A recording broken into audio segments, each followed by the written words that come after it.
anyhow, we're very happy you're here. We're going to talk a little bit about the current state of the budget, talk about Aqua, talk about Tenaska.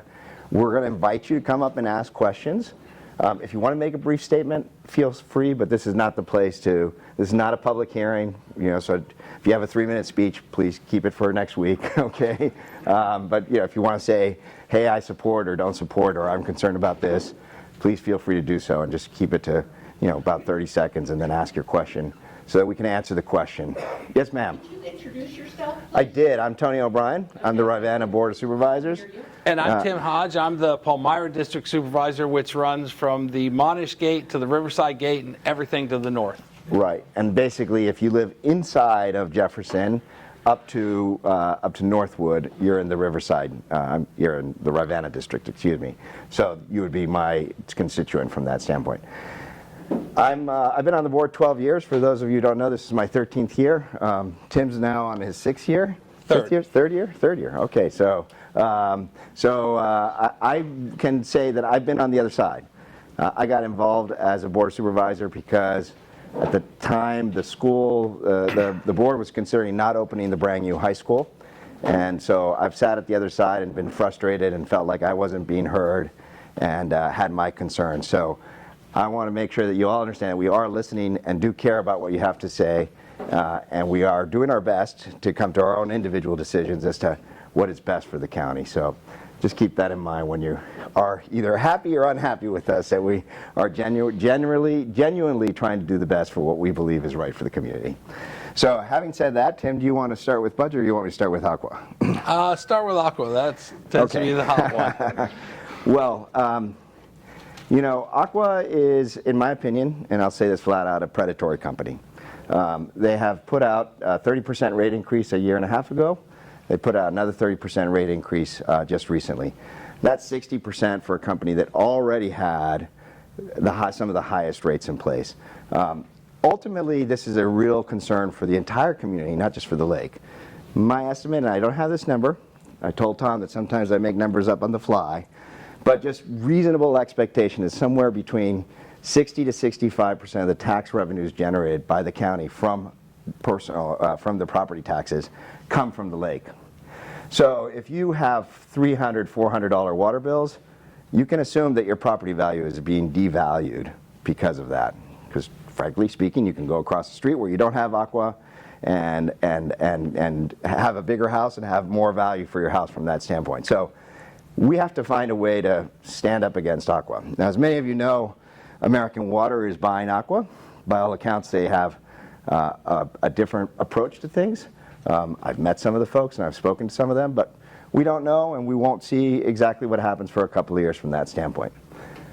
Aqua, the lake is the largest customer of Aqua, so we have a lot of clout and a lot of power. And I want to give credit to Jeff Black from Caroline County, who helped organize 3 bills that were presented to the House and to the Senate. One of those was taken on and was passed. It has to be signed by the governor, but full expectation is that it will be. So there's bills HB 420, 421, and 422. HB 422 is the one that passed, and basically that says that you have to have 3 years before you do another rate increase. Okay. To put it in perspective, the average rate increase from most water systems in the area in Virginia is about 3 to 5%. Just to put it in perspective, okay? And the average bill is between $25 to $55. So that gives you a sense as to how bad it is. HB 420 deals with the idea that if they put forth the case and so the rate case goes to the SEC is the one that approves it. If they put forth a case, that is a utility, this is not directed specifically at Aqua, if they put forth a case and it's found that their numbers are in error, then you can then call for review of that, okay? And basically challenge the rate increase that happened from that standpoint. And HB 421 is essentially if there is going to be a purchase, which of course in this case American Water is buying Aqua, that there is an ability to go back and have the rate increase looked at within that period of time. So in theory, American Water buys Aqua, that falls under that bill. We could ask American Water to have we could ask the SEC to have a review of that last rate increase from that standpoint. HB 420 and 421 we're not taking on this year. We hope to see those taken on next year. HB 422, as I said, is likely to pass. It does have a reenactment clause on it. Reenactment clause essentially means that it has to be taken up again next year.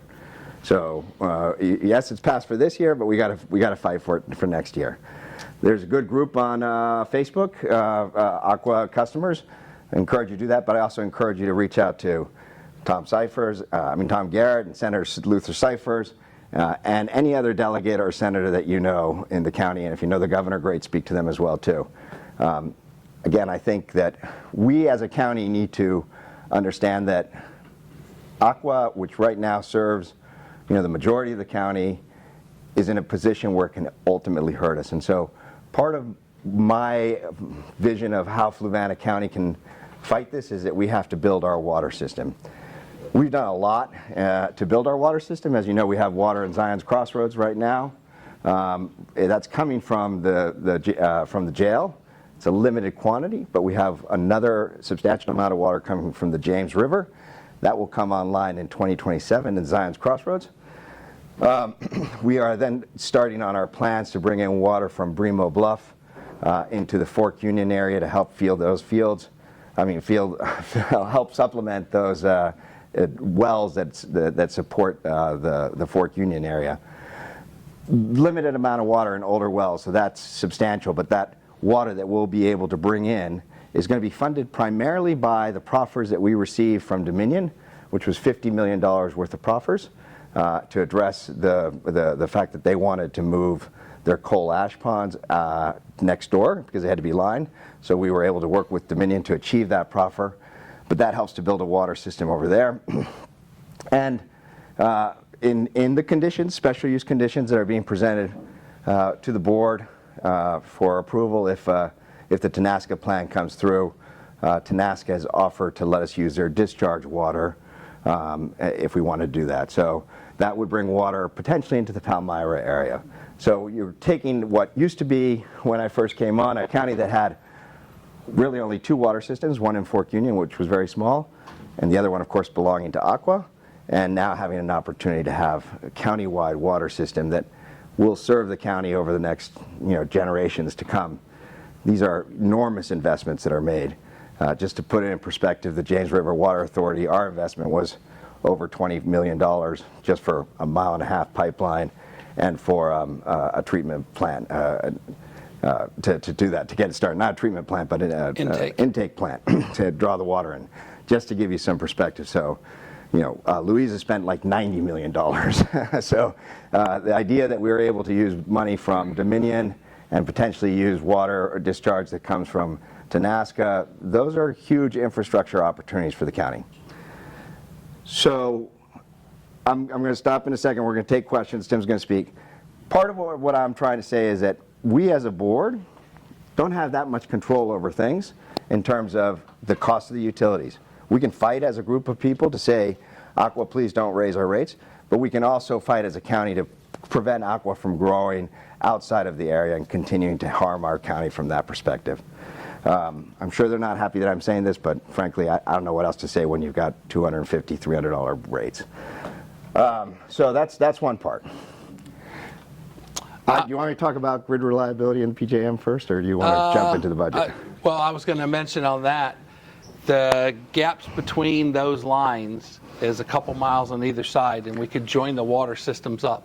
When you do that, then you open up additional possibilities. And I talked to other board members, and I said this previously, as a corporate executive, I was tasked with raising top line and bottom line. Top line is your sales, bottom line is your profit. We can't influence their bottom line because they can do a rate increase and we can't stop them.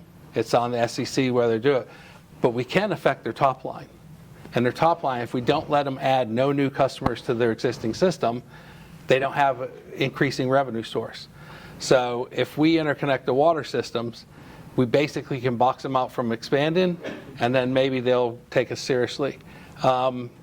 Anyone who's been around for a long time and went to Gatlinburg or Pigeon Forge, and you pass through all of that from the interstate on the way in, that's Knox County and Sevier County, and the way they develop their water system, they have public water everywhere, is when individual developers put projects in, they interconnected them, and this is how they spread throughout both counties.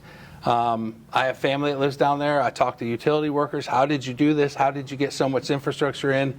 Where did you find the money, particularly as you move away from the center of tourist activity? It was rural countryside, and that's how they did it, piece by piece, and interconnecting the systems.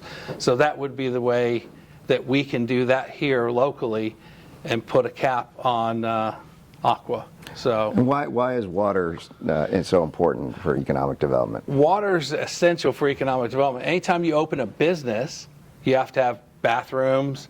Depending on the type of business, if it's a restaurant, they're going to need water for the cook-in, gas stations, car washes, everything, grocery stores.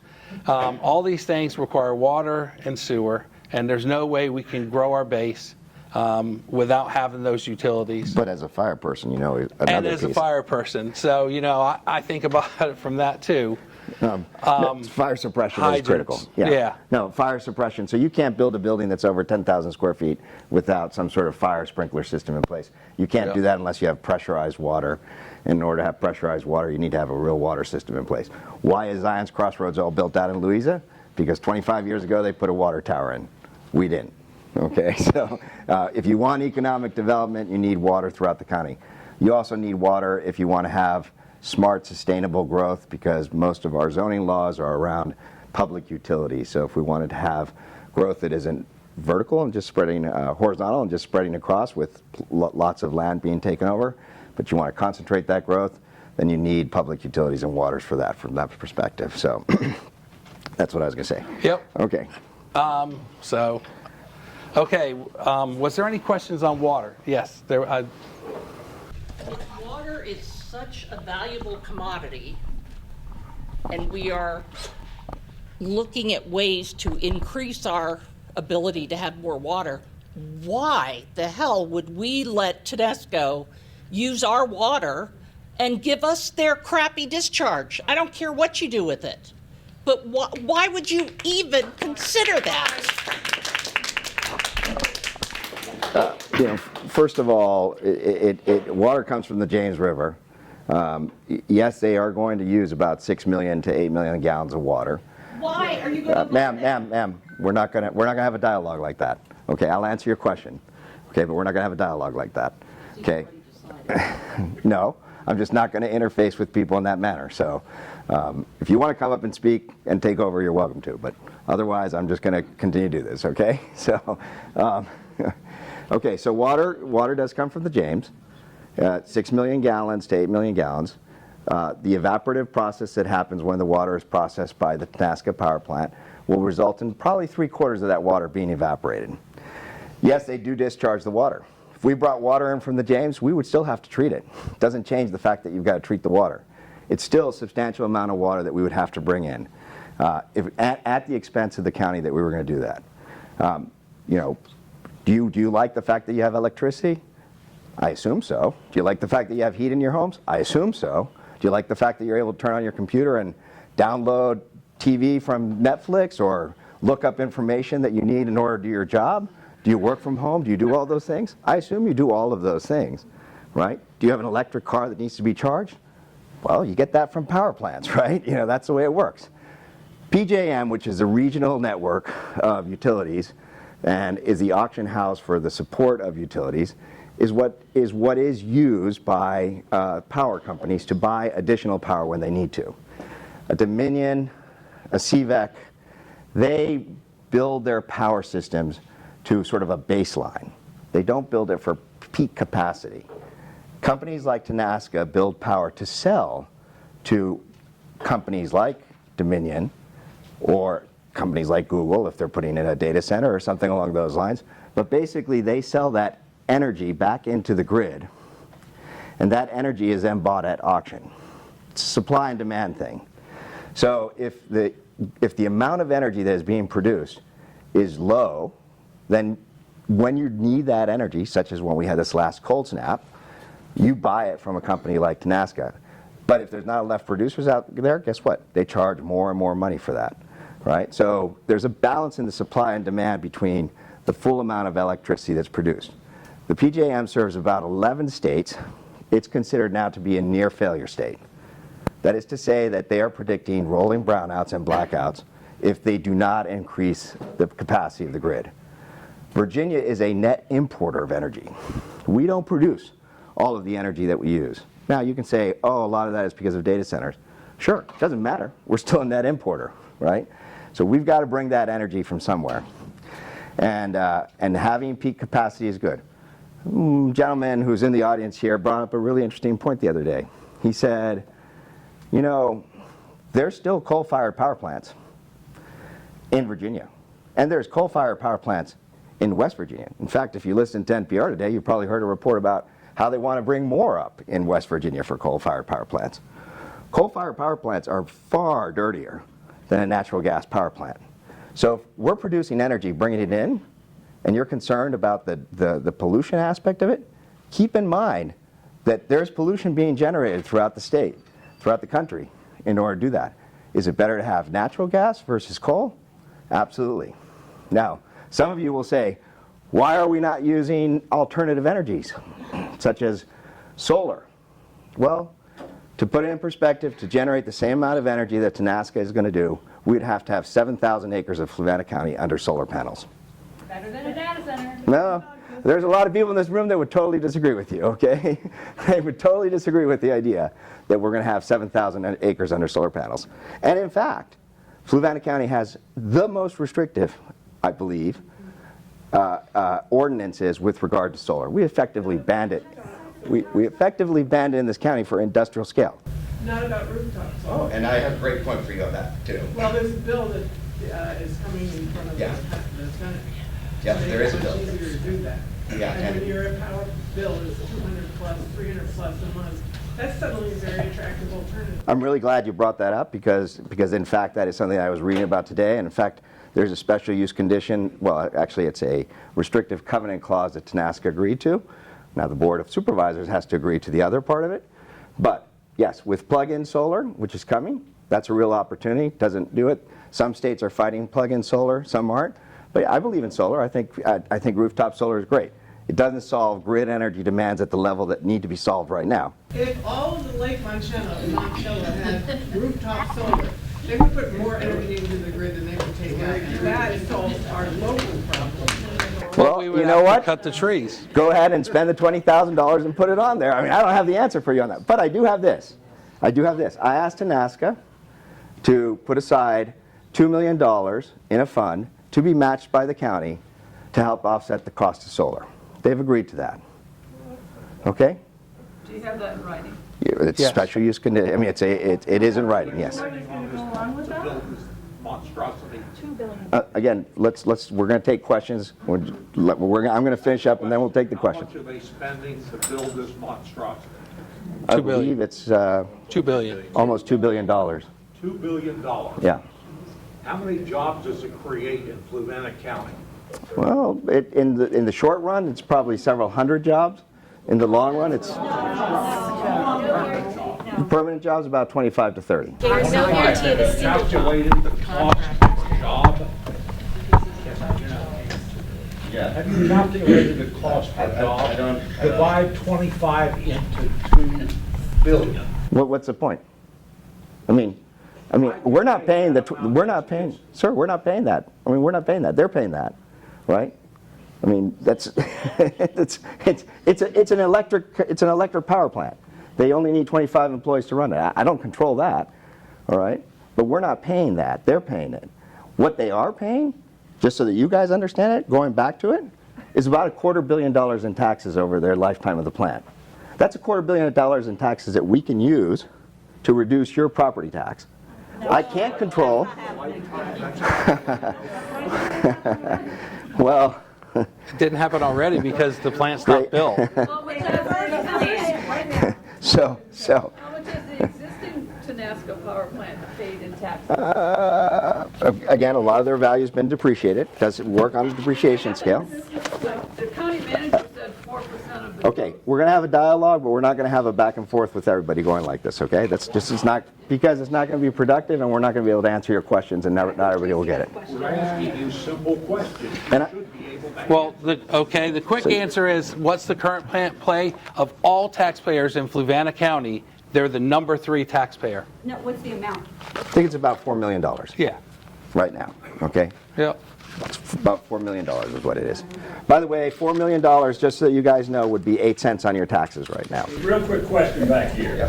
I just wanted to ask a question. We came especially for Aqua to understand more about that. So I didn't know this was going to be like the whole Tenasca thing. But so on the Aqua, I'm trying to learn more about it. So it said it was 2 parts that they were going to ask for the rate increase, not just for the water, but then it's another rate increase for the sewage part. So is there, did they give a justification for why the big increase? Well, technically speaking, they have to give that justification to the SEC. Mr. Diggs, and by the way, I apologize, I should have recognized Mr. Diggs earlier, and I do want to thank the Broadcasting Committee for being here, and the Fire Department for letting use their facilities here. Mr. Diggs has done extensive research on this, and he could tell you things that, again, I'm going to be off on the quotes, but I think, for example, their accounting staff gets paid like 4 times what an average accounting staff gets. You can correct me on that. So they can kind of make up their numbers to justify their costs. In fact, I think one of the reasons that they're trying to do this is because there's a talk about building a tower to help support some businesses that are going to come up over here, a water tower to do that, and they're saying that they want to capitalize some of those costs. But they're capitalizing off our backs. They're not really capitalizing that. That should be something that they capitalize over 30 years and spread it across. They just don't do it that way. SEC, basically, when you make a rate case to the SEC, you're entitled to 10% profit. Correct me if I'm wrong, okay? But you're entitled to 10% profit. So they make that case. Generally speaking, unless you have a lot of people coming out and fighting against it, it's very hard to fight those things. I know a lot of people, you're hearing about the SEC right now because of the Valley transmission lines. They control that process. We can fight it, but we don't actually have a vote on it per se. So these are things that happen kind of at the state level. But when you look at a company like Aqua, to look at that and say, why is it that they can get away, with rate increases that are 30%, back-to-back years when the average increase is 3% over the course of a period of time is just inane. And of course, you can do the math and say if 30% of $200 is $60, 30% of $260 is, $340. It's unsustainable, right? So it's absolutely unsustainable. All right, we're going to take more questions, but we do want to finish because we've got some other things that we want to talk about from a budget perspective. And on the PJM side, I have touched on that. I'll be happy to answer more questions about the PJM. But just to understand, okay, the PJM is saying you are going to have problems if you don't build out your grid infrastructure. Ma'am, you can say what you want to when you want to. I'm speaking now. I let you speak when you come to our board meetings, okay? All right. There you go. Thank you. And I just looked the number up. Tenasca's number 3. They pay 4%, and it's about $6 million a year. Do you know who's number 1? You guys. You pay 91%. Right. You pay 91% of the taxes. Yeah. All right.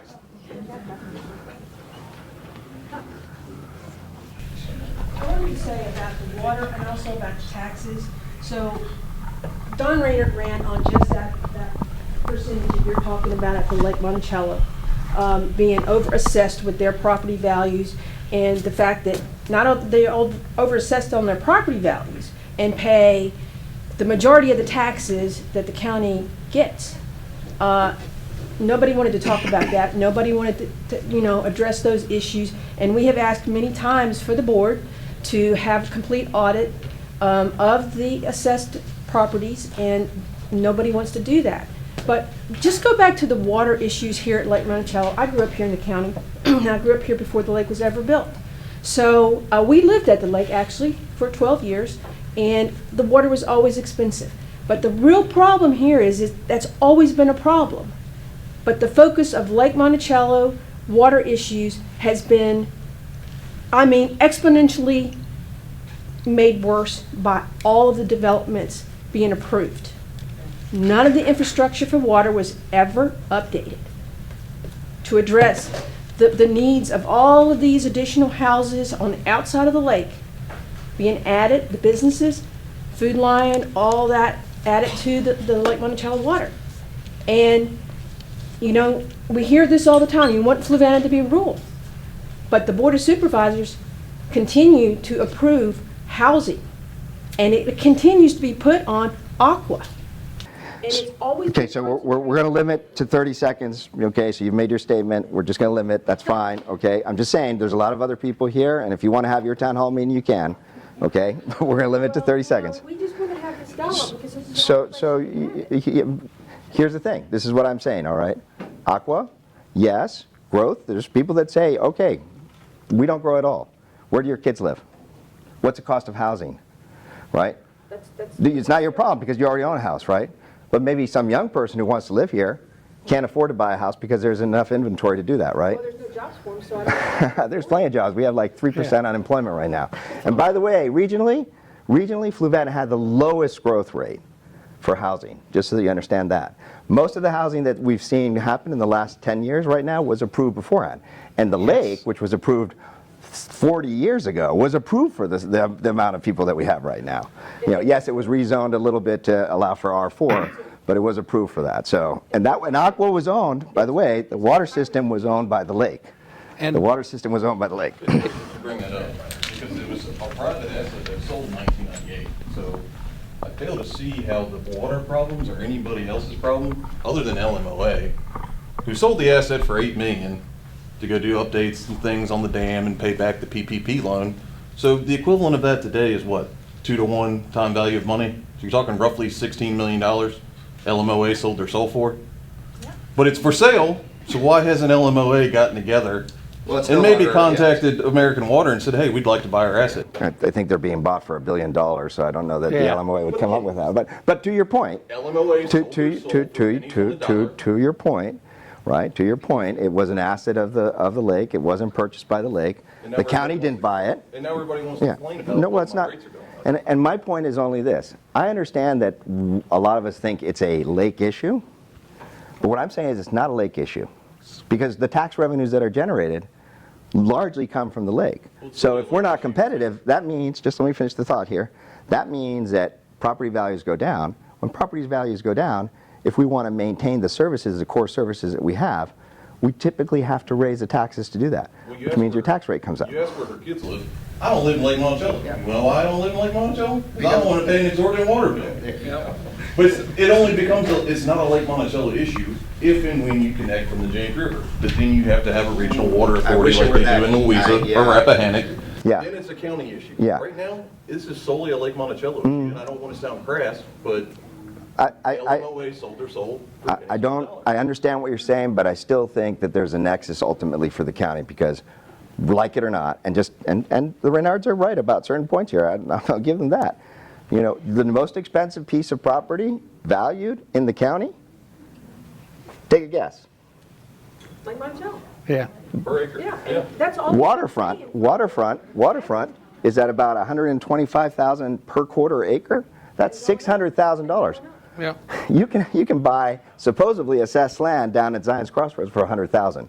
So yeah, trust me, that conversation will come up. We are hearing you. Okay. I've talked to previous supervisors about this and said, how did the constant growth go, and what were your thinking, allowing them to build and put additional development in and add it onto the Aqua?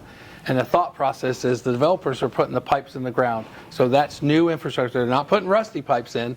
And then that should enable Aqua to have more customers and more revenue in order to do the enhancements on the older pipes that were put in the 70s and 80s.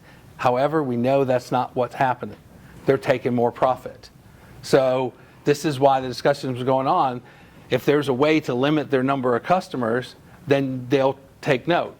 On a second note, there's going to be no more development in the county. You can't subdivide a parcel if you wanted to right now. You can divide it 4 times and you're done. And that includes back to the dawn of time. So if you've already done those subdivisions, you're done. If a developer wants to come in and put 100 houses in, and actually we had somebody in the county that wanted to build affordable housing. I'm on the Fluvanna Louisa Housing Board, and we got the Mountain Hill one in just in time.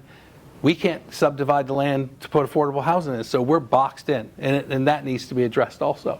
But again, as somebody that doesn't live in the lake, what benefit do I get for dispatch? Because we'll raise everybody's property taxes when the property values go I'm down. talking solely for water. No, I'm just saying What that, benefit do I get or don't get because of Aqua's rate increase in or not, until the county decides to institute its own water? right, so that was my point, is by building out our water system, we strengthen the overall county with not allowing Aqua to continue to grow. Which is just perpetual taxes on the taxpayer anyway, because you have to now fund that, you now have to update that, you now have to employ people. So how much revenue do you think Louisa generates from just their little piece at Zion's Crossroads?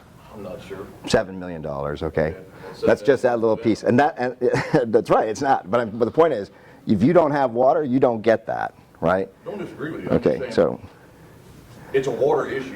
right. And there's not a very good point being made on why I should be on board with the county expanding water and eliminating LMO's short site here. We can eliminate LMOA's short site. I'm not saying that at all. I'm just saying we can control the growth of Aqua. That's all I'm saying. That's all I'm pointing out from that standpoint. Okay. If it's privately held, the SEC only gets involved when it's investor money involved. So if it's a private entity, you control your own destiny. Correct. SEC is no longer involved. All right. Yeah. So, And over here, please, over here. all right. And back there. I have two comments I'd like to make about concerns. And the first one is about the air quality. I'm very concerned that it will damage our air quality. I wish you'd heard the people who spoke before the Planning Commission. And I'm concerned there isn't any benefit they can offer us to reduce my air quality, so either I would get sick or maybe my neighbors who have asthma would get sick.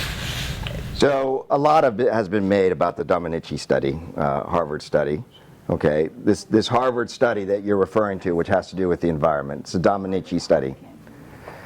The Dominici study is what's been referenced repeatedly throughout the area, which basically states that 2.8 million people, a third of the population of Virginia, will be affected by this because pollution is bad. Al Gore told you pollution was bad 40 years ago. We understand that pollution is bad. That's a given. But let's be real about what the study does. It says pollution is bad. It says it will produce this additional amount of PM 2.5, which could result in people having higher asthma frequencies or respiratory, concerns from that standpoint, and could ultimately result in a couple of deaths. That's what the study says. But it does not do a cost-benefit analysis. Does not do a cost-benefit analysis to measure it against other aspects, such as what is the cost-benefit of analysis of a failing grid system? What if you don't have power and you depend on a respirator for that? And then I have my second concern is global warming. And I take that seriously. I don't know if you do or not, but I think we all have a responsibility as individuals and communities not to put any more methane and carbon into the environment. I don't disagree with that. I don't disagree with that. But let me ask a question. Everybody here who has an electric car, raise your hand. Okay? Everybody here who has solar, raise your hand. Okay? I don't disagree with you, but we're all pretty much depending on natural gas for our county right now. Sir, I have a question. Yes. I have a vested interest in this since I share a property line with the current plant. You both know that. Yeah. What independent environmental assessment has the county paid for and has been done on the combined effects of having two power plants operating at the same time, creating the largest gas-fired power plant complex in the state in our county? So there has, to my knowledge, there has not been an independent study. Why not? Well, Well, okay. So first of all, this is regulated by the EPA and the DEQ. Ma'am, I'm going to answer your question. This is not a debate. This is not a debate. Not a debate. Okay. I'm going to answer your question. All right. So that people understand, PM 2.5 levels allowed by the EPA are 9. Okay, 9 parts per UPMG, micro parts per million. Okay. The Tenaska power plant will generate a daily average of 0.05. Okay. Second, yes, there is proof because it has to be monitored from their settings. The PM 2.5 levels in this room are probably 6 or 7. The PM 2.5 levels of the county is about 7 or 8. If you have gas in your home, your PM 2.5 levels when you're running gas is 50. If you smoke, your PM 2.5 levels are 200. What independent third-party study has been done to show that? Or is I just told you there isn't one. There isn't one. You're not doing your due diligence. No, that's, again, what Tony, makes you let me think, address what that makes one. you think that we are supposed to override government agencies? You're not overriding it, you're verifying what they're saying. I want my supervisors to be bulldogs for us. I want you to ask the hard questions. I want you to go over and above what you think is the minimum to vet this project. So again, one question at a time, one question. We can finish it if we're going to have arguments. We can finish it. One question at a time. Another condition that was put in, because I don't know if it was you, maybe it was you, okay, that raised this concern, and that was the fact that, as we all know, Trump has reduced the EPA. I didn't raise that. Okay? And so one of the conditions that was put in was that Tenaska must meet the 2024 EPA standards that were put in place, and they've agreed to that condition. Okay? Who's going to monitor that, sir? The DEQ and the EPA. monitors. And you can answer how they do that. You can answer how they do that. There's sensors in the top of the stacks that measure this. The people in the plant cannot manipulate those sensors, just like the Marathon gas station and BP can't go into the gas pump and manipulate it. There's seals on it. Only DEQ can get in there, and it's measured in real time. You ask about environmental study. Somebody asked us to do a traffic study. So we put $60,000 aside for a traffic study, and then people screamed at us for it. And the traffic study is not being followed because Tenaska is saying they're only going to be part of it. But the environmental piece is really important because the limits are about what is allowable pollution. What Sarah is talking about is an environmental study on the impacts, the health impacts, which is very different. And to make a decision at this level with people's health involved, it is your duty as board members to find all of that and to do that due diligence. And to not come with us, you're very biased. You're giving us answers why everything we're saying is wrong. It's really frustrating. I think you have to do the cost-benefit analysis, right? Do we agree that alcohol is bad for you? No, let me finish. No, it's not ridiculous. My point is. It's okay, so I can die as long as Ashley can have her refrigerator running. That's okay. How about the person who depends on electricity in order to breathe? Make it a generator. Oh, and how does that run? Our electricity has nothing to do with this. This is power data centers in Northern Virginia. No, 100,000 homes. That's how much a data center uses every single day in energy.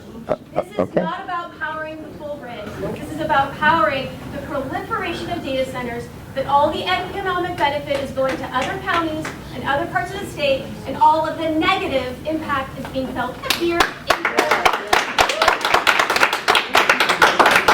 So I think it's only fair that we don't let Tenaska suck the air out of the room. There's going to be a hearing next Wednesday where everyone can have the Yeah, say. where you're limiting public comment and not letting people speak. You want to answer why that's not allowed? What do you mean we're limiting public comment? Mike Goad put out a video yesterday saying that you're limiting it to an hour and a half, that if more than 30 people speak, then you only get That's right. however many divided by whatever. And that is not the normal rules. You're changing the rules so that you don't hear So from your constituents. so when I went and spoke to the state, okay, for Aqua, okay, when I went and spoke, the limit there is 1 minute, and the chair at that point in time, and there were only 6 people. Can I finish, please? There were only 6 people there to speak.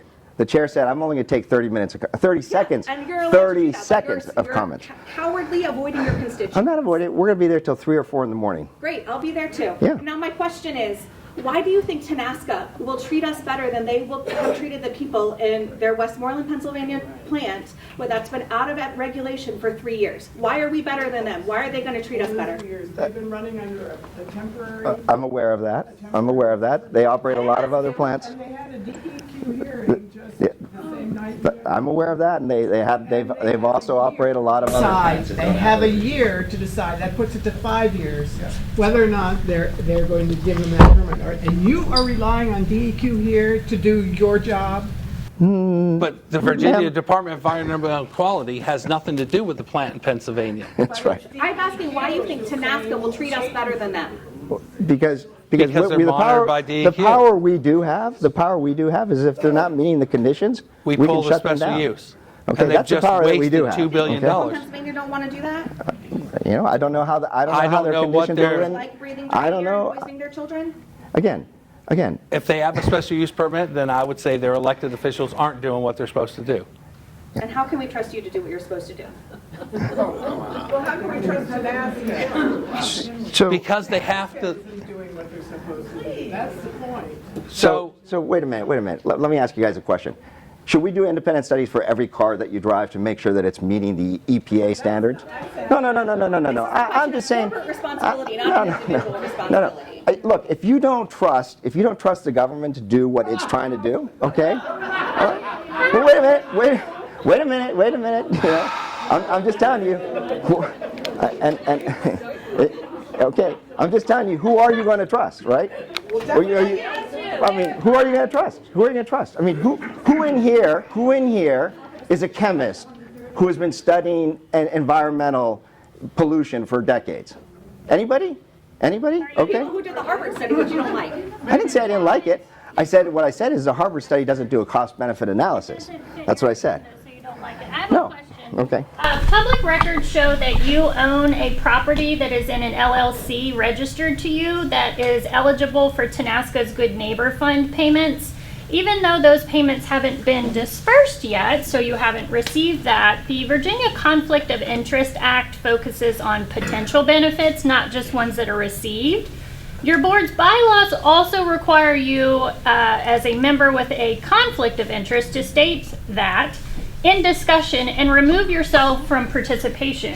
Where has this been disclosed in any public meetings? Why are you continuing to have your own personal private meetings with Tenasca, and where you are yourself advocating for certain things like your solar deal and all of these other things? So I'm where is advocating. that in the record? First of all, I'm advocating for the county. Second of all, in the special use condition. No, I'm sorry. I'm answering your question. Okay, I'm answering your question. Okay. Second, in the restrictive covenants, my parcel is strictly excluded from the Good Neighbor Fund. Where So has that been disclosed to the public? you just disclosed it, didn't you? Oh! in your, Tony, By the way, statement of economic interest. By the way, it's in my statement of economic interest, okay, that I do on that property, so it is disclosed. I have to disclose that every year. All right, I've never hidden it. How are you allowed Ma'am, to can I finish, please? Can I finish, please? Can I finish, please? Have this- Can I finish, please? Okay, thank you. All right, so it is disclosed in my statement of economic interest. Okay, I am not taking any money from it, and because I am not taking any money of it, per the Commonwealth Attorney, I don't have a conflict of interest. Okay, so But your vote on this special use permit, I don't receive any money. it's not In whether fact, you I lose money. or not. Okay, I lose it money. is the fact that you have a piece of property Doesn't that is matter. registered to you. I You don't have receive not any disclosed- benefit. you I have don't not receive any disclosed benefit. that until today. No, until I brought that up. no, it's been brought up and it's been talked about. It's been Which talked about meeting? before. Where is it in the record that it was brought up? You can go listen to the meetings. I'm sure you'll I'm find not it somewhere. going to go listen Okay, to then the I'm not going to entertain your question right You now. just gave her credit for disclosing it. You So just said I obviously, disclosed Okay. she disclosed it. You can refer this to the Commonwealth Attorney and have the conversation with him, okay? It has been advised that this is not a conflict of interest, okay? Because I am not receiving money. In fact, if I wanted to receive money, then I would have recused myself. I'm giving up I'm going to finish speaking, please, okay? All right? I'm giving up $20,000 because that's what I would receive if I was to participate in the Good Neighbor Fund. I'm not going to receive that money because my property is not just my property, not just the company. That parcel is excluded from the Good Neighbor Fund. Period. It cannot receive that money. It doesn't even matter if I sell it, they can't receive it. There is no tied benefit to it, okay? But the rest of us in the county that are not within that radius, we also don't get it. But we have to live with and deal with all of this. I don't get it. I don't live in the radius. My dad does, but I don't. Okay. So all of us in the rest of the county don't get a check, but we're the ones that have to deal with this. Yep. Let So the I'm sorry gentleman in you're the back. maybe not getting one. Okay, great. He's been having his hand up A over there long for a little time in while. the back. Go ahead. Question that's really not Tenasca derived, so bear with me if you will. I understand that the county is planning, it's not been set yet, but the county is planning to develop a 62 or 63,000 square foot facility to be built across from the sheriff's office. Okay, first question, is that true? So for the past 10 years or so, actually probably longer than that, as long as I've been on the board, there's been space utilization studies. And in those space utilization studies, there's been plans to have an administrative building and the consolidation of social services along with the criminal and the sheriff's system. So that study was just presented. The board has on this year's budget I think $3.5 million allocated for preliminary engineering to do that. No decision has been made other than to allocate that engineering, and we haven't voted on the budget yet. So there are a lot of there's a lot of sticker shock around that. I'll be honest with you. There's a lot of sticker shock. I agree. Considering that last year my taxes went up 30% on my property, like everybody else's in the county, whether they knew it or not. That was a surprise. But at any rate, so my next question is, has there been any movement or planning to remove any of the asbestos from the older school buildings that our children are going to school in the county, or eliminating those buildings if they have asbestos and there is no abatement plan? Great question. I'm not aware of any current, asbestos of course is one of those things that when you're remodeling, it tends to show up. If it's basically static, it doesn't create any problems. I'm not aware of any asbestos related issues. This would normally go through the school board. But they get their funding through the county. Yes, but the way the process works is the school board comes up with the decisions and the spending that's related to their facilities and to the expansion of their facilities. So years ago when the high school was first opened up, there was essentially something called the domino plan. To your point, whether it's the administrative building or a new school that needs to be built, and as this community well knows, when the first high school was built and the cost of $70 million, it also raised your taxes at that point in time. We need to plan for the fact that we are going to have to build some infrastructure, and those capital improvements cost money. My third and last part of my question is, so the potential new building that is being considered and planned for right now across from the sheriff's department, it's a consolidation, correct? Okay. Correct. And the consolidation, the offices that would be moved there are going to be coming from where? Palmyra, but also down in Carysbrook. Right, those are the main ones. And Fork Union. And part of Fork Union. What is the plan for those existing buildings once that consolidation is done? More than likely sell them or rent them, which I think would be an attractive opportunity for Palmyra, the town of Palmyra, to sort of revitalize itself and be something more than just sort of a government facility. Palmyra do that without a water system? So Palmyra actually has a water system, okay? There is a water and sewer system that they do have in place. It's not a very high capacity water and sewer system. The water, if we were to get the water from Tenaska, we could supplement that system with some of the capacity from that water. I think it's sub 200,000 gallons or something. So all of these projects are that I've just brought up are tax increasing.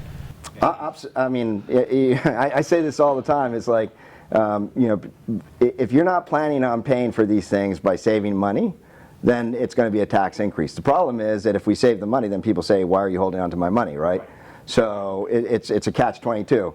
I've worked with Don Weaver for many years, and he was always very cognizant of tax expenses, but I would always ask him, I said, how much money did you save for the new high school? Nothing, right? So, I mean, this is what happens, right? Right. Yeah. This is what happens, so. What are today's projected costs for those buildings? For the administrative building, it's close to $65 million. But, yeah. 87 for the total plan, I think, yeah. But it's, people advertise it as a new building, but it's also refurbing existing buildings that have to be repurposed into other things. So it's several projects lumped into one.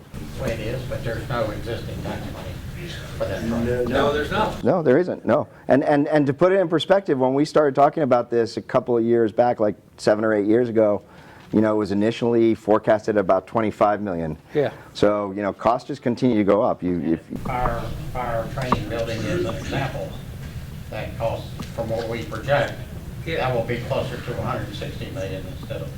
I wouldn't, yeah, I don't know about that, but. And that's because it's drug on. But there was a lady here that had Yes, a question. please. Let's get to her.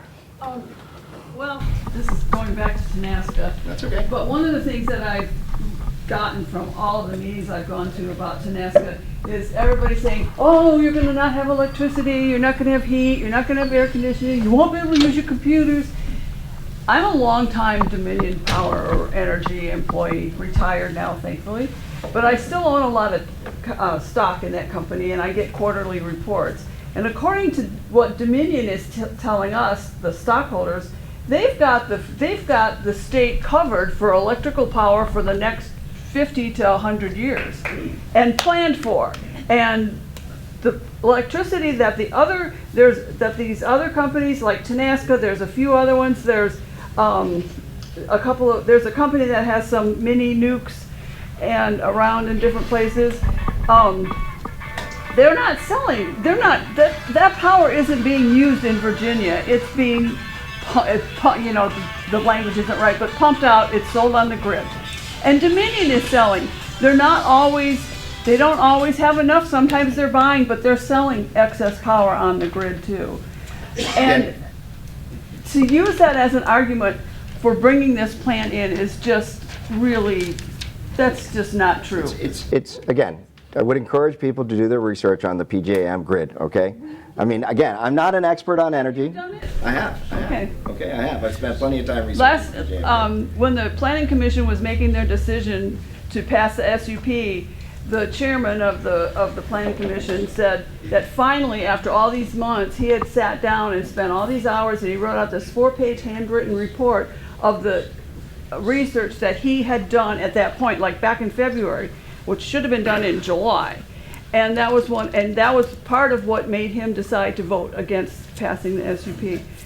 And that's what I'm thinking. Are you guys doing your research? Ma'am, as I said at the very beginning, each of us spends a lot of time and energy. We've probably combined got hundreds of hours. I mean, individually have hundreds of hours involved in this project. Okay, we've listened to hundreds of constituents.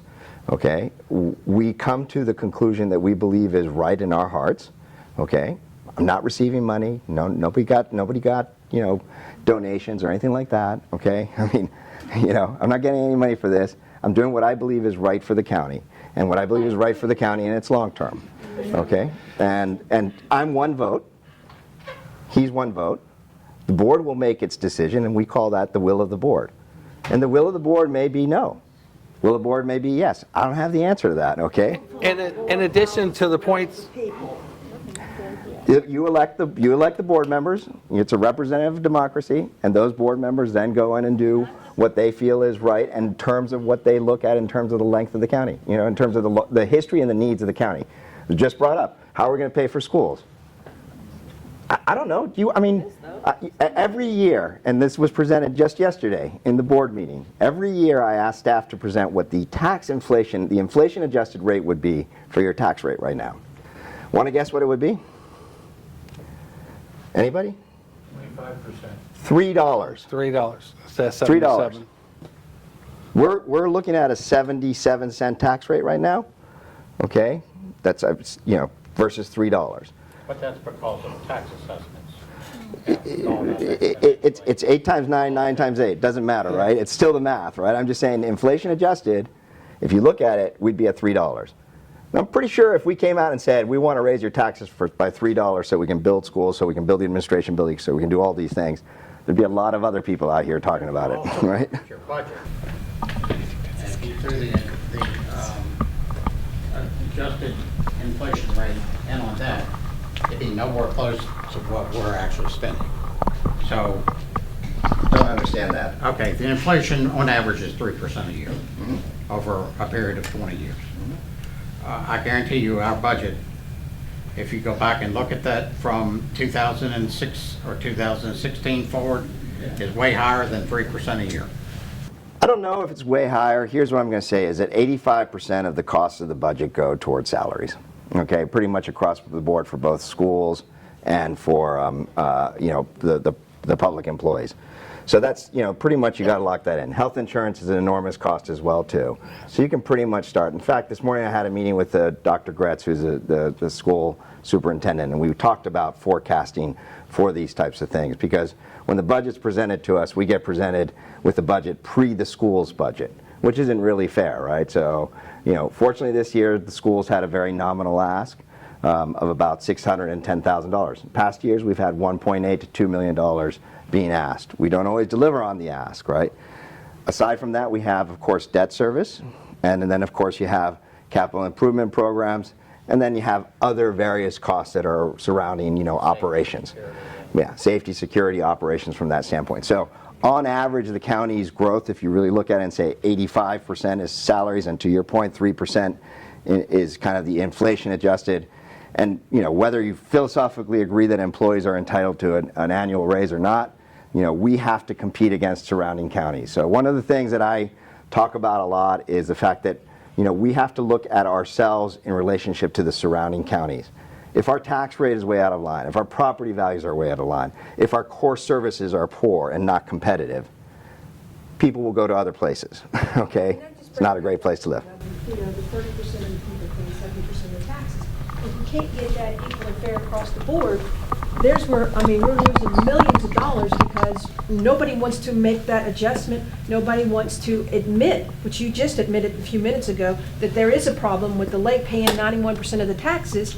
And yet we know that, and we still don't address those issues, and then we keep, rezoning property is I-1 on 15 and 250, and still only letting it play A1 rate. So there's no... You don't rezone to I-1 and pay an A1 rate. You may take a special use condition which allows you to go ahead and use it. Different thing, it's a different than a rezoning. However, and we've talked about this, and you know that I'm the only board member who has ever fought for this, okay? So I don't know why we can't push that issue. Well, we have a new commissioner of revenue, and we should give her an opportunity to look at, the concerns of the people and hear and evaluate how they're going to do it. I can tell you one of the things that the commissioner of revenue did this year, which you're probably going to be very excited about to hear, is that, the previous commissioner of revenue taxed your vehicles at essentially the exceptional rating cost, right? So your vehicles were taxed at sort of the maximum value. The new commissioner of revenue has changed that to be the middle or average. Is that correct, Tim? Yeah, Something like they're that. lowering it down. The So in lower the end. J.D. Power multiple band things, it was up near the top, where most localities tax it the middle fair trade-in rate. So with her dropping that down, that put us in a $666,000 shortfall that we had to make up in another area. So, But all the land is being reassessed, it'd be more. but that will be on your personal property, in effect, a rebate to you because we didn't change the personal property rate, but with the valuation going down, you'll pay less on personal property. Yep. All right. Another question. I don't think you've spoken. I'm going to try to pick people that haven't spoken yet, okay? Yes, please. And thank you for having this meeting. I know we have an awful lot of differences of opinion, and I hope I'll be respectfully heard on this. A couple things since I've come in, I just want to comment. I have lived in the counties for 21, when I first moved here I was 21, and I'm 69 now, so I've been here for a long time.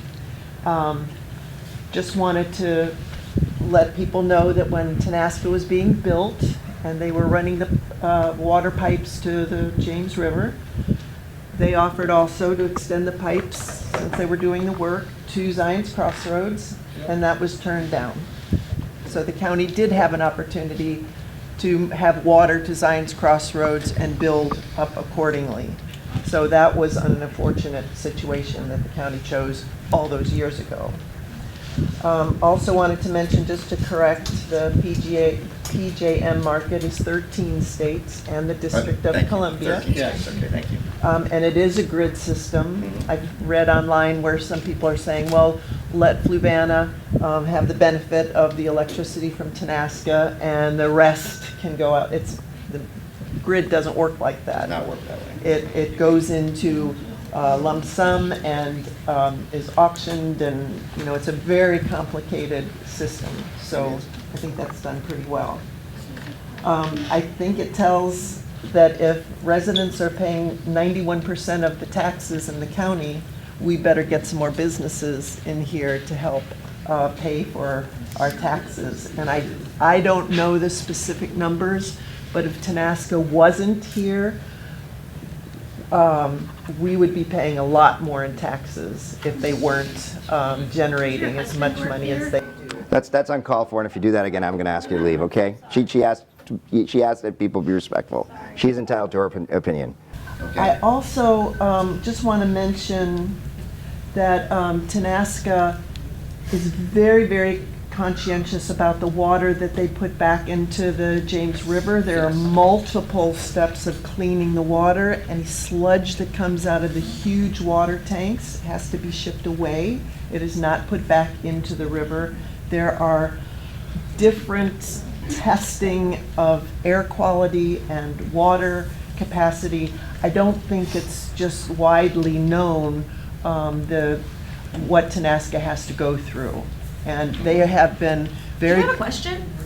They have been very good about having tours of the plant that people could come. They've had school children. I'm going to ask you to kind of wrap it up. As I Yes, said, we're going to try to keep it below 30 seconds.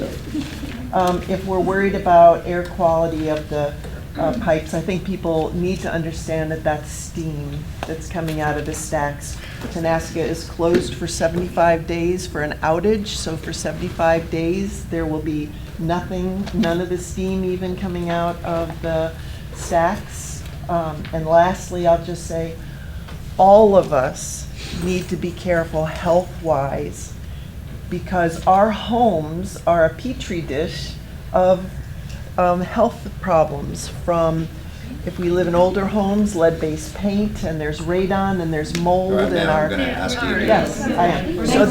So there are other reasons that people get sick, hereditary, and our lifestyle choices. All right, ma'am, thank you. How much did you get paid to say that? Again, that's an uncalled for comment, okay? All right. Where did you get your information? Well, Here, let me take them. So, okay. Yeah, you guys can have that discussion separately if you want to. I mean, she's saying a lot of things that are accurate, so I would encourage you to go and read it. So wait a minute. Has anybody looked up the PJM and actually understand how it works? Does anybody really know how electricity works? Okay.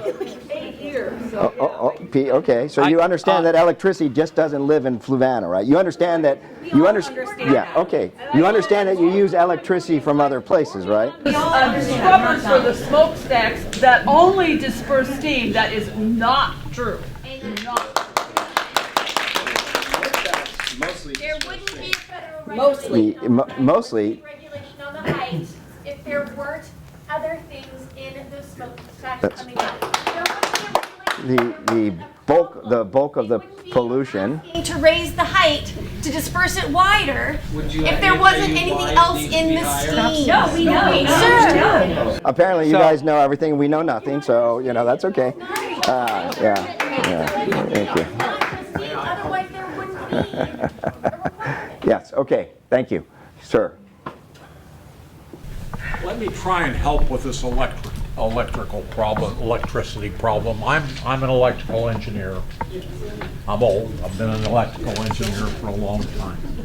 The way to visualize the generation and the transmission and the use of electricity is to think of a swimming pool. And you have power plants that are feeding, I don't want to get into water again, heaven's sakes, but let's think of it as the electricity as water for a moment. All the generating plants are transmitting energy into large swimming pools, these transmission facilities. And the companies like Dominion, who are selling electricity to the consumers, put a smaller hose into the swimming pool and they suck water out or electricity out, and they sell it to you and you and you. Now that electricity came from Tenaska, or it came from Lake Anna, or it came from some coal generating station in West Virginia. It's all mixed in this swimming pool of electricity, which then gets purchased by the retailers like Dominion to sell to the consumers. That's a great analogy. Again, I'm going to ask people to, make a statement and then ask a question, or don't ask a question. from that standpoint. I Just want to to be fair to everybody, want right? to say one other thing, Tony. This issue of Tenaska, it's not just a local issue. It's a national issue. I asked the question earlier when I said, how much is this facility going to cost? You said $2 million. $2 billion. $2 billion. $2 billion. I remember the number being 2.2, but I took the $2 billion that you gave me and I divided it by the 29 jobs that will be created. And each job is going to cost, if you divide the cost of the plant in terms of jobs created, it is going to cost almost $67 million to create one job. One. That's the way the math works out. Now, But this is not a, this is, not to create jobs. well, you see, that's where I'm leading, and the thing that we all need to understand. I said this is not just a local problem. It's a national problem. If I make the same point about a data center being built up in Northern Virginia, enormous amounts of money are being spent on that data center to create very few jobs. And here we're going to get a new power plant that's going to create very few jobs. Okay. The vision that we all have in our minds is large investments that create great wealth in the community. Sir, I got to ask you to wrap up. And Sir? that's missing. Where is wealth that this is going to create in our community?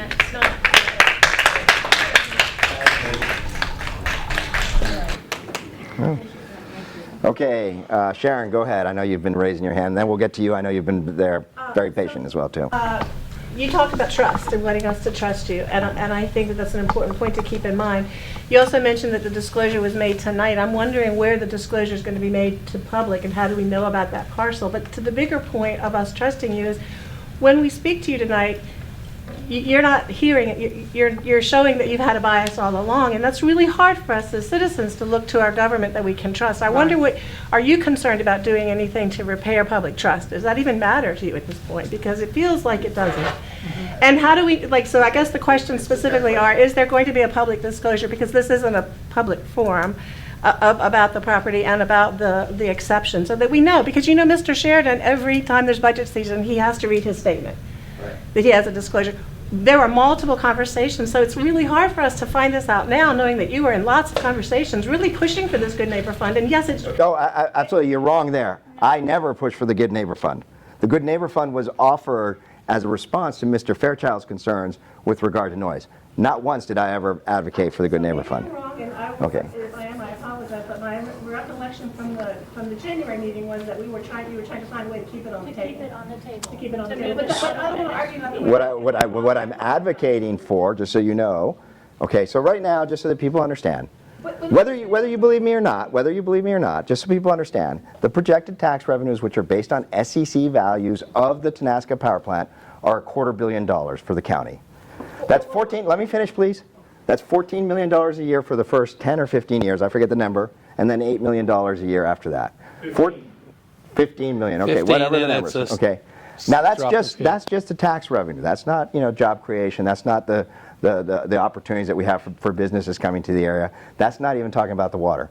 In the special use conditions and in the processes that we have negotiated with Tenaska, there's probably about another $20+ million there, okay, that we have negotiated to bring money to the community, not to us, okay, to the community, to what we believe is in the long-term interest of this county. All right? We need a fire station so that we can make sure that people get rescued. Tim can talk. Tim, please take a minute and talk about some of your rescue experiences where you've seen people. Okay. So Here's my question. Okay, Let sorry. me answer this one. She's Her right. question was when he disclosed it. Every year, Okay, go ahead. we have to fill out a statement of economic interest, so it's in there. And you compared his thing to Mr. Sheridan's thing where he makes the statement. Mr. Sheridan participates in the budget process from the beginning. He makes the statement on the night we vote on it. Up to now, we haven't taken any votes on this, and he will have to make that statement. And this is why we've already talked to the Commonwealth. We first talked to the county attorney. And he goes, you know what, I'm too close to this. Let's defer this to the Commonwealth attorney and let him make a decision. Then it's an elected official that's not within, doesn't work for us, which the county attorney does. So, if he wants to please his boss, he tells us what we want to hear. We went to the Commonwealth attorney. So he will have to make this declaration. And by the way, my daughter lives on that property.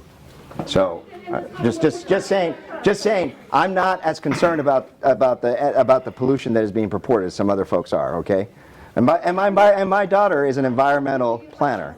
Okay, my daughter's an environmental planner. It's all about trust. It's all about trust and about what we're hearing. Like everything that you say to us comes from what Tenaska has told you. Everything on the county website is Tenaska's information. When we bring anything outside and ask for independent studies, we're told it doesn't matter because you already have all of this. We did a traffic study, we did sound study. And the traffic study was dismissed. Tenaska said, you say 14 roads, we're only going to do 2. We did dismiss it. That if you look at what was said last week about Tenaska and what's going to be happening, is they're putting a cap on $5 million. But the question is this, the question is about public image. Yes, the Commonwealth's attorney and the county attorney, this is wonderful, and we have to have this process. But there's also the court of public opinion and trust. And when we hear this late in the game that there have been so many conversations for the year, and absolutely every one of those conversations has been very clear where you stand, Mr. O'Brien. And you say that you're making the decision for what's best for the community, but the community is telling you what they feel, and you're not considering it at all. There's 28,000 people in this. There's 28,000 people in this county. There's about 90 of you right here, right now. So I mean, I'm just saying, I understand, okay, but there are taxpayers. I'm trying to look out for those taxpayers. Please, please, I want Tim to put some things in perspective, okay? Talk about some of your rescue experiences. Yes, okay. There's a you can gap. have your own town hall meeting and you can tell people what you think about Tenaska, okay? So, one of the things, they were going to put a station in Kids Store, and there's a big gap. And in the previous year's worth of meetings, you heard the Kent Store people coming out talking about response times from the Palmyra station. When we have to leave next door on the ambulance and have to get down towards Scottsville or down by the Hardware River, or when the county ambulance is out, I had to go all the way down over Bremo Bluff, down to the river to a house for somebody who was going to die. And we tore it up through the county. So it's easy to focus on, and if you look at the stations, we've got this one here, you've got Palmyra, and you got Kent Store, all in the top half of the county. There's one station in the southern part of the county where the poorest people are. If you look at the health... Who's going to pay to staff it? So wait, you're concerned about people dying from potential, by the way, potential, right? But Tim can tell you a story where he actually went to a house where a woman was dead. Guess what was on her table? Her pills and her tax bill. Okay?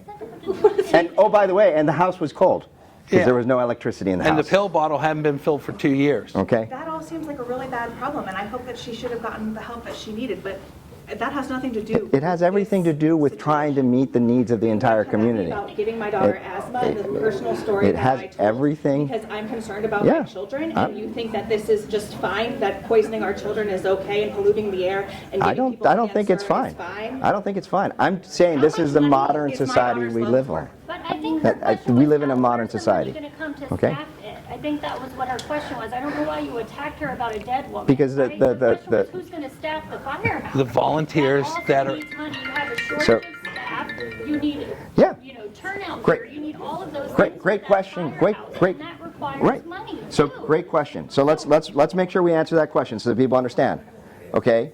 There is a good chance that in the next 5 to 8 years, the county will have to pay for paid fire. That's about an $8 million tax bill to you guys.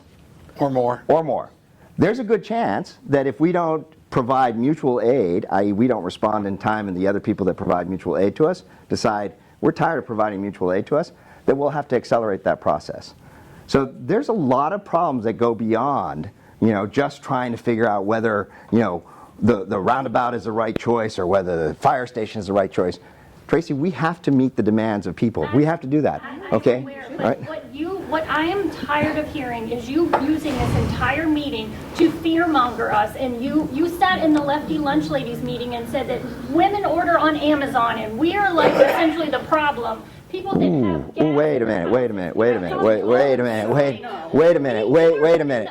No, what? As individuals, Yeah. and not accepting the fact that, yes, okay, there's a need for energy, but it is not for us as individuals. The argument that The amount of energy and things that I use in my home are not, I don't need a Tenasca to power my home.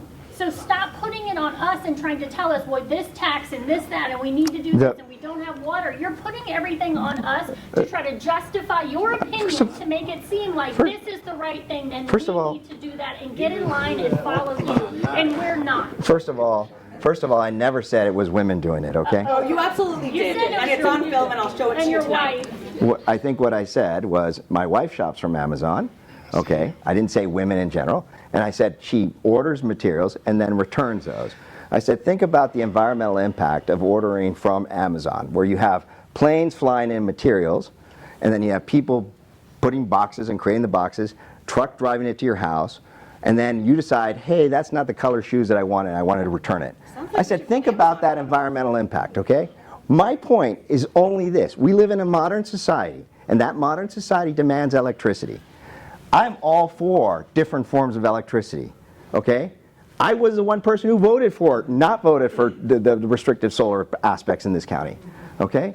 I'm the one who negotiated the EPA thing with Tenasca. I'm the one who asked for the solar power plants with Tenasca, the solar panels with Tenasca, okay? That's to check a comprehensive plan box. No, That's your way of trying to check the box on the comprehensive plan to say that you're diversifying the energy. It's not my way of checking it, because if I was to rewrite the comprehensive plan, I would make sure that we didn't have the words decentralized energy in there, because that doesn't meet the needs of the people. Transmission lines, but you are sold on this. What is the difference? What is the rural aspect that is being disrupted by the transmission lines that is not being disrupted by this? The Tenasca power plant is going to occupy about 50 acres. Okay, 50 acres. That's a lot less than 7,000 acres under panels. It's going to preserve 600 acres. So the the footprint in terms of what they do in terms of generating energy is much, much smaller than any alternative that we have. Chesterfield County is going to have a fusion power plant that's supposed to come online in 2030. When that line comes online, it's possible that energy gets transformed worldwide. Who knows? They don't know if it's going to work or not, but it's possible. And guess what? I would love to have, this is a program being done with Google and with, I forget the name of the MIT company that's doing it. I'd love to see them come to our county and do those things. You're looking at power generation that's going to be done at a micro level for big users such as data centers. SMRs are just starting to come online, but they're not yet here. We have to deal with today's problems. Okay. Let's go to the gentleman guy in the back. He's been that waiting we've been forever. trying for a while. To keep this succinct, back to Aqua, and really more just the plans to bring water infrastructure down to the county. Already spoke about the costs that have been sunk towards that, and also there's been brought up the missed opportunities to do that before, but I'd rather talk about the future of it, or ask about the future of it rather, in terms of how are we going to pay for maintenance and repair of this new infrastructure, and what are the plans around not ending up in a cycle where we're building infrastructure, we're getting loans for infrastructure that then we need to get loans to get more that sort of loop that a lot of local governments end up in. Okay, so I'll answer this one. This is one thing. I brought it up when we were talking about buildings, about deferred maintenance. Deferred maintenance means I'll let some other board in the future deal with it. What we need to do is there's interconnections fees for residential and for businesses. The businesses one now are north of $15,000. So when Wawa wants to connect into our water, that's a $15,000 connection fee. We also charge by the usage rate, and we need to adjust it. And we need to make sure that we're setting money aside on the infrastructure and have a plan of how you're going to replace that pipe. Because there's set lifetime on the pipe that has to be replaced. I've seen this in my time in the UK firsthand, where they dig up a certain amount of pipe every single year and replace it. And if you have that maintenance in place, and we used to have in our public works department, the director was a PE engineer, and he had laid out plans on how to do this. In the Fork Union system, we have to be thankful for Tony and the Dominion proffers that came through, because literally their pipes are rusting in the ground. When I worked for the county in front of the Carysbrook complex, they literally would dig a hole, put like a rubber patch and a gasket clamp on it, fill the hole back in.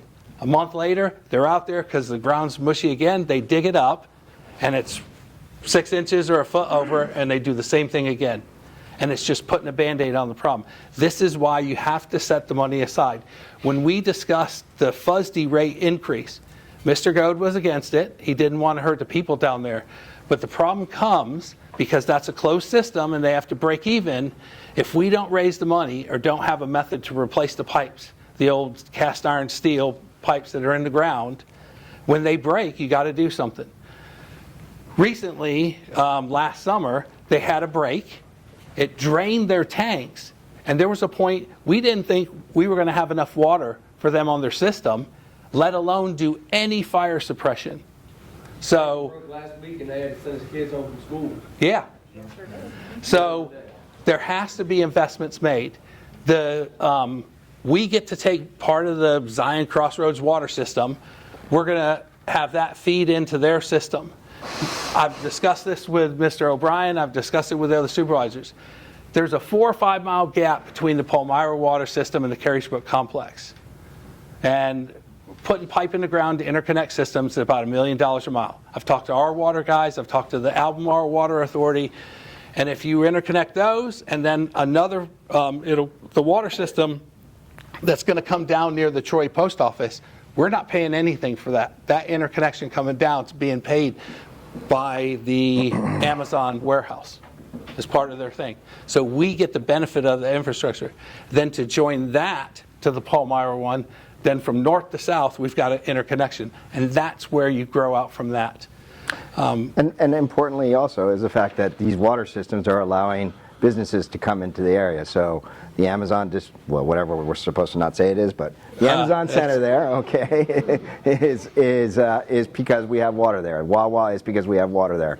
The whole area around Wawa is being parceled off, and there will be other businesses 6 there. additional parcels, and the developer that's doing the whole thing and putting the infrastructure in has one business on the hook, and he's looking to fill the other 5 parcels. 150 acres just north, just south of 15 was zoned for industrial. So Yeah. there's a lot of potential growth coming to that area, which will offset your taxes. Amazon, that was going to be my other question. Since it was a secret deal, and I've tried to research, what did we gain from putting in that big center that's going to bring a lot of trucks to a very narrow road that people commute on? Okay, so it's a trade-off. They bring one truck in, and then it brings all the packages for Fluvanna that then is put out into the small cars that deliver them to your house. So rather than all the cars traversing the whole county go into Louisa or Goochland's distribution center, it's doing that piece. It's bringing it here. Are they going to be widening the road? Yes, there will be turn lanes put in. VDOT, there was a traffic study done. VDOT said with the volume of traffic and the speeds that are there, there must be turn lanes so that, and the location of it, because the road goes up and down like that. So they had to put the entrance near one of the rises to increase the sight distance. I mean, if I had my way, we would grade it out. Grade the top bits, drop it in the lower bits, but closing 15 to do that's not practical. And unfortunately, the residents here, when we close the hill by the sewer plant, we're going to see how painful it is when a road closes for a while. But what did we get? Okay, we got a water pipeline, increased tax revenue. The NDA secret thing, literally we couldn't discuss it until they released it. That's the only thing. Yeah, I think it's important that people understand that our county only has a number of levers that we can use to pool to pay for the needs of the county, right? The core services that we try to provide. The number one revenue that we have is your real estate tax. Okay, when I started it was 93%, now it's 91%. Since then we've enacted a couple of other taxes. We did not have these taxes in place before. The only other taxes that we had was the public utility tax and the personal property tax. Those were really the only taxes that we've had. We've instituted an occupancy tax, which means if you're doing short-term rentals, we collect money from that perspective, and we've instituted a meals tax. This county does not have a business tax. It's probably something we need to look at. Where we generate money from something like Aqua is the jobs that are created and the property values that are increased, because there's a machinery and tools tax that are part of that as well too. So we collect money from the increased value of the property and the machinery and tools tax.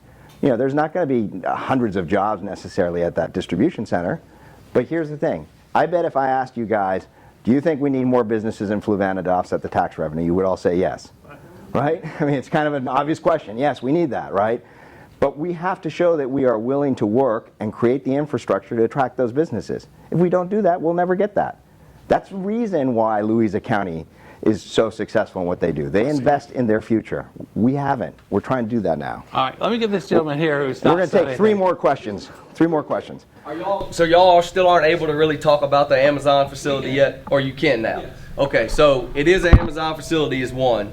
Number two, so it's going to be the James River Water Authority that's going to serve water to that building. Yes. So they're going to pay from Zines to get it from Zines to Amazon, or yes, past Amazon? Yes. Just to Amazon. Sewage pump station, force main that will force it up. Since it's not a downhill, if it's a downhill slope, you put a pipe in certain degrees and it flows. If it's an uphill thing, you got to put these pump stations in that are very expensive and pump it up. And there's a tan brick building on the west side of 15, right before you get to the sign that blinds you at Max, and it's fenced in. That's the force main that pushes it to the prison for it to be treated. Gotcha. So that property there, just make sure I'm right on this, that was already zoned industrial prior to them coming in. So as far as the county has dealings, and she was asking a bunch about what did we get, when it's already, just making a comparison here between businesses, they don't have to offer the county anything. It's already zoned, so they can come in as long as they fall under that zone. And so as far as negotiating goes, the county doesn't, that's not really up for negotiation. Similar to what was built across from Effort Church. I don't know if this was during y'all's tenure or before, but how that got through, and can you speak on what the developer got incentives there? So there's a lot of businesses that come, or developers that come to the county, that is a give and take, that the county maybe gives more than they're getting out the whole end of the deal. So I can answer those questions. And since I've been on the board, I think there's only been 2 instances where we've, quote, given, if you want to put it that way. We gave to Firefly, we gave them a tax break for a number of years for them to come in. We negotiated that as a second, county to work with Firefly so that we would have, broadband internet for the entirety of the county sooner than other counties might have. That was important in part because I work in the IT business. I own a small ISP. I know how these things work, and I knew that they were going to pick up a lot of steam. So they're just finishing up where we've already had most of the county covered by Firefly. So we gave them a tax break and basically not charging them for some of their lines for a number of years. With regard to Colonial Circle, we also gave a tax break to just part of the property there, which was the apartments. The apartments needed to qualify. In essence, the apartments qualify for federal money in order to be 60% AMI and provide subsidized, I don't want to say subsidized, but lower cost rents for individuals to move in there. I felt that was really important because the county didn't have really any variety in the stock of homes that we had. I've lived here for now 25 years, and I have a lot of neighbors that have left. Some of them have left because they're not in great health and they can't take care of themselves. Some of them have left because their spouse died, but they really didn't have a place to go. And I felt it was an opportunity for them to be able to have a place to go to. In order to get that developer, just for the apartments, to commit to coming to Fluvanna, we did have to offer essentially a tax incentive where they weren't paying taxes for a number of years. Ultimately, they will pay those taxes going forward. So those are the 2, since I've been on the board, that I can recall where we've provided incentives. Kelly, can you think of any others? No. Okay. All right. again, we're going to kind of wind this down. I really do want to pick people that we haven't talked to before. So you got Ms. So Morris. Ms. Morris over here, please. And again, if you're going to make a statement, keep it short. I might have missed this because I missed a couple meetings, but can anyone answer how Tenaska got in the first plant, which was in rural preservation and rural residential? I Was wasn't there around some when that happened. I change mean, of zoning? Yeah, it would have I've to be asked rezoned. that question before, and I thought maybe I missed That's a the appropriate answer. question for Mike and Mel Sheridan, because they own the land Yeah. that Tenaska is on, so ask Mike and Mel Sheridan how that one. I was going to say, I'll go talk to Tom Payne. He was on the board back then, and I'll talk to Mel, who cast one of the votes. Tom Payne remembers, because I think I've asked him, Okay. and I can't get Mel to call me back, so. I'll see what I can do there. Okay. Well, I'm not promising anything, but I will we get can ask back the to you. planning department too. I Yeah. mean, there should be some record of that. I mean, granted, it was a long, there should be a record, but in theory, it would have to have been rezoned, right? I mean, Yeah. it would have to have been But yet rezoned. it's back Well, now no. to the normal. No, it wasn't rezoned because major utilities were allowed in all of the things, and I think it's A1 or it has some special code that exempts it out. Ah, okay, so I stand corrected. So, I mean, and you know, one of the things that we haven't talked about is that there is always a possibility that this gets preempted by the state. So regardless of what the board does, there's a possibility the state just comes in and says, you're going to do it, okay? So just want to put that out there. What law is that? What code gives them that right? Virginia's a Dillon rule state, and the SCC can override any local jurisdiction. Yep. But they can come in and take our land and. Yes. Just So, like they're so doing with can the you power provide line. us with that code, Mr. Ryan? Like maybe in an email or something? Can you provide us with? I don't have specific information. I just understand that there's conversations about preempting. That's all. So We've had attorneys tell us the opposite. yeah, and maybe. I mean, again. Just Google preemption in the Dillon law state. There's a young lady here that hasn't spoken. Val, please go ahead. First of all, I want to thank you, Tony, for representing us, our county, at the General Assembly with your comments about Aqua. You did a fine job representing our interests. I also want to thank Tom Diggs. He's done a fabulous job monitoring. Yes, we have. My questions, I have 3 of them. Number one, PJM, my understanding is that the grid is almost at capacity. If we don't produce more energy, more electricity, we are going to be experiencing rolling blackouts. They're already talking about that in California. It happened in Texas. Texas was like 20 minutes away from having their grid entirely fail during a severe storm that cost, how many, 700 lives? Because people were without electricity for such an extended period of time. That's correct. What is going to happen if this is denied here in Fluvanna? Is Tenaska going to go next door and build the same thing so we get the pollution but they get the taxes? Yes. Second question for you is, I got to think of all my questions. There was a VDOT study that our roads are, I think they were designed by cows who got lost. They are horrible for the amount of traffic that we have in this county. It was never planned. These roads were never planned for the population that we have. VDOT came out with a study that made a number of recommendations with turn lanes, traffic circles, to reduce the impact of the traffic. Will Tenaska pay for this? Or is this is VDOT paying for it? Is it coming out of the state? Who's Yeah. going to pay for the Okay, good traffic? question. Third question, Okay. if this doesn't pass, if the Tenaska thing does not pass, who's going to pay the taxes that we're going to lose? Residents. Yeah. You I'm sorry, who? Residents. Me? Okay. Yeah, to answer a couple of quick questions that she made there, we answered one, but the second one was around the traffic study. Traffic study was done. It showed several areas of concern. And let's keep in mind that the traffic study is done in a way that it says this is the maximum impact. So basically they're saying if all 800 trucks were to run through at this point in time, this is what would happen. So in order to address that in the special use conditions, there is staggering of the staff that's going to come in to work on the properties. There is also $6.5 million that's been allocated for traffic. Most of that money will go to put in a roundabout at the intersection of Ruritan and 53, which, by the way, is an extremely dangerous intersection. And so, I mean, we speak about potential deaths. My neighbor was killed at the intersection of 53 and Effort right there where Colonial Circle is. When we did the Colonial Circle deal, we were able to proffer that roundabout. So, you know, roundabouts do save lives, and that's an important thing. So that was rated as an F. Even though it's an F, doesn't automatically mean that you qualify to have VDOT come in and fix it. In fact, what we have to do is we basically have to do smart scale funding, which means that we compete against other counties to do that. The projection for getting that fixed by VDOT was about 6 to 8 years away. So we're going to solve a problem today paid for by Tenaska, and that will add safety and improve traffic flow throughout 53 there. So that's a plus. You know, these are the things. When you say we're having conversations, secret meetings, no, we're negotiating for the county. That's what we're doing, okay? That's what public government is. And right, and so in the negotiation process, you have these conversations and then you disclose those conversations. Those conversations are now being disclosed, all right? And these are the things that we work for in order to do that.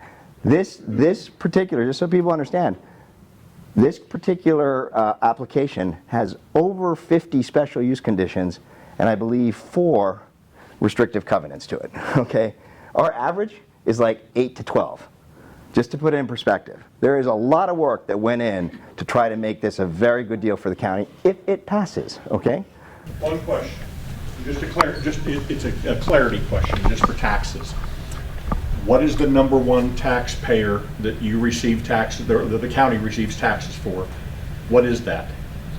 Think. No, the number one taxpayer, slightly more than Tenaska, 5 million more increased valuation, a fraction of a percent is Virginia Electric Power. Okay, so where did the property owners fall out on the tax?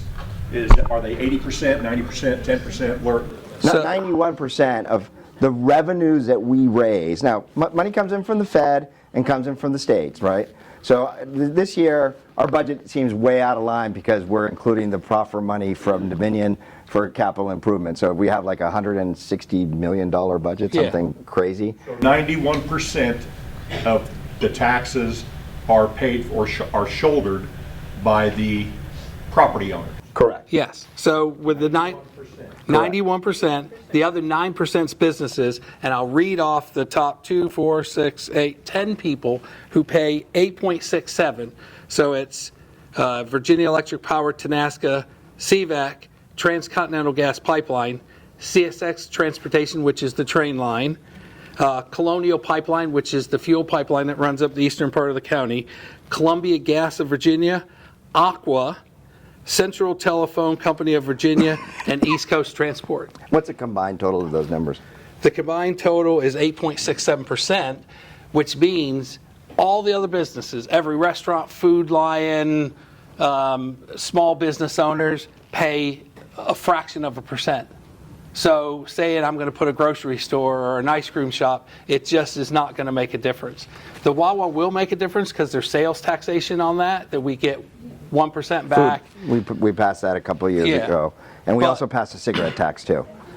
One more question. You talk about all the research that's gone in. Mr. Bassey's done quite a bit of research on the conditions and how the holes, there are very many holes and still in its current state, do not protect the county from lawsuits down the road. I'm just curious what's being done to incorporate what he's recommending. You know, we've incorporated, I think we went from LKQ 90 to LMAX. Yeah, the max. And then he wanted the equivalent over a 1 hour period. And then he wanted the maximum sound over a 24-hour period. And so we met in the middle, did the LEQ thing. But the problem with the continuous monitoring thing is, somebody has to be sitting there watching it 24/7 to weed out the sound from one another. Yeah, I mean, we discussed as a board the ability of maybe, and talked to Tenaska about the fact that maybe there is upcoming technology that would help to strip out the sound noises. So the idea here is that, you know, because of the concerns raised about the sound that's going to be created, and let's face it, it's a big turbine, it makes noise. Okay, it does make some noise, but the limits that we're putting out there that they're committing to is, I think, 60 dBi as their 60 decibels at the plant edge, 50 decibels max within 100 feet of any residence. Now, we can send sound people out to monitor. And the other one I said, the way you could filter the thing out and figure out, is it a loud car? Is it a bunch of hunters out there shooting shotguns? Is to put more monitoring at the perimeter of the plant. And then when you hear it farther away, you can look at that monitoring and do against the other and say, okay, it was louder here, therefore we know it was the plant and it wasn't. Every year when Mr. Powell holds his dove hunt, people in the lake, oh my God, it's, you know, Iraq and Syria out there. And you can hear the shotgun shots. And at night in the wintertime, you can hear them a long ways. So there are loud noises, and there's. But to put 50 dBs into perspective, an electric lawnmower does 40 dBs. Okay, just to put it in some perspective. Mr. Bessie also talked a great deal about what was left out of what Tanaska was saying, and it's all the cement and concrete that's coming in, and that's the piece that's not.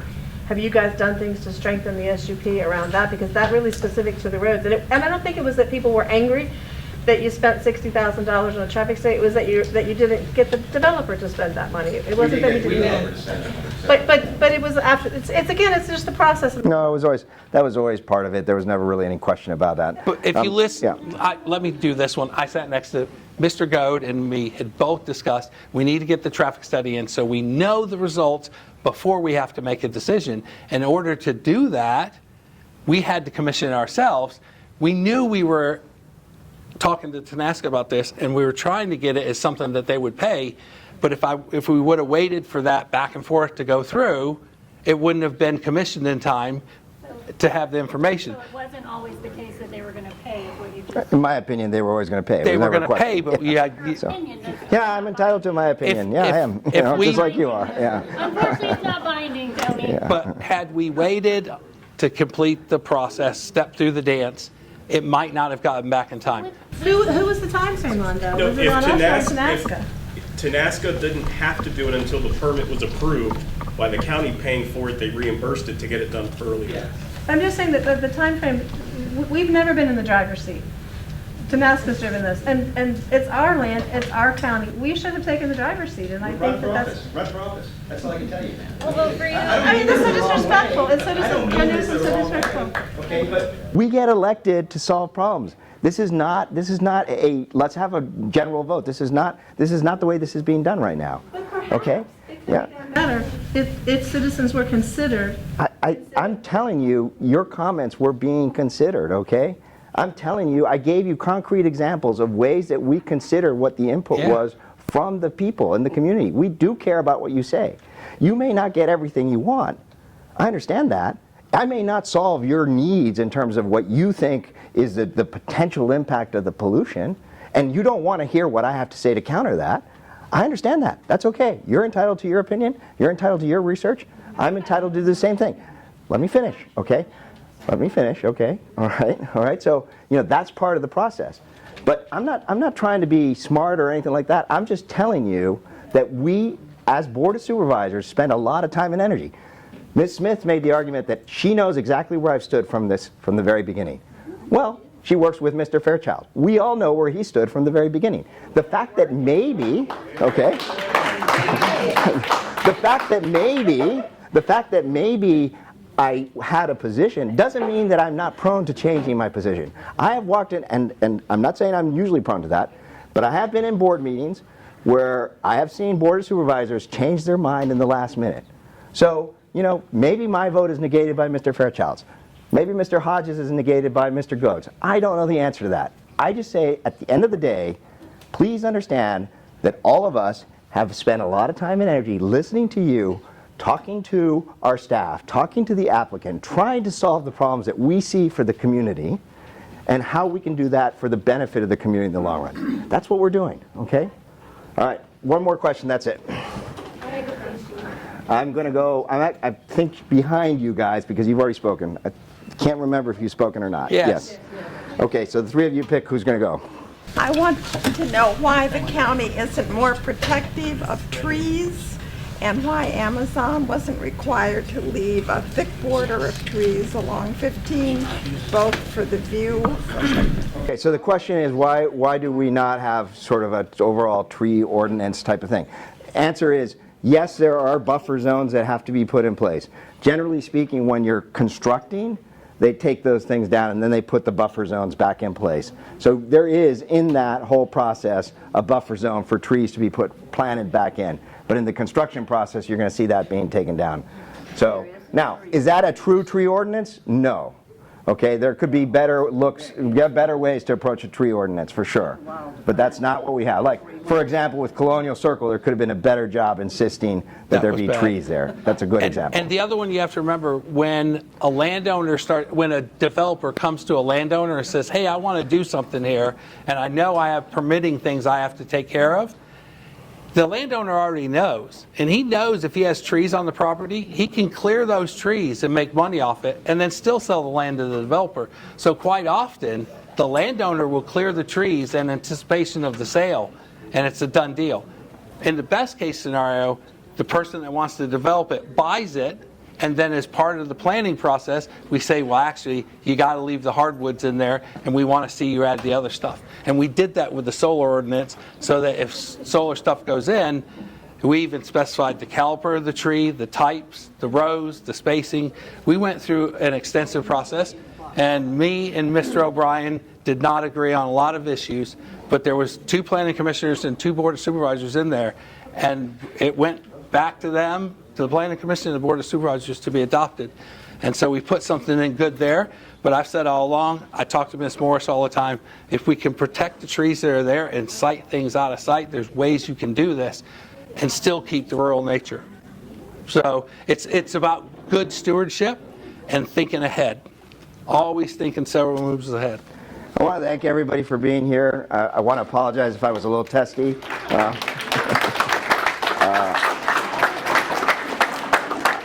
Tim's a lot calmer than I am, but basically, I thank you all for your input. I know that Tim thanks you, and I know the board does in general. We do hear what you have to say. We do care about what you say. We may not get the vote. We may not give you the vote you're looking for in some cases. We may give it to you in other cases. But I promise you that I know that I work with 4 other board members who put their heart into this, and I know I put my heart into it, and I care and love this community. So I'm going to leave it at that, and thank you very much. Thank you to Tom. Thank you to the broadcast committee. And thank you to the fire department for use of the room.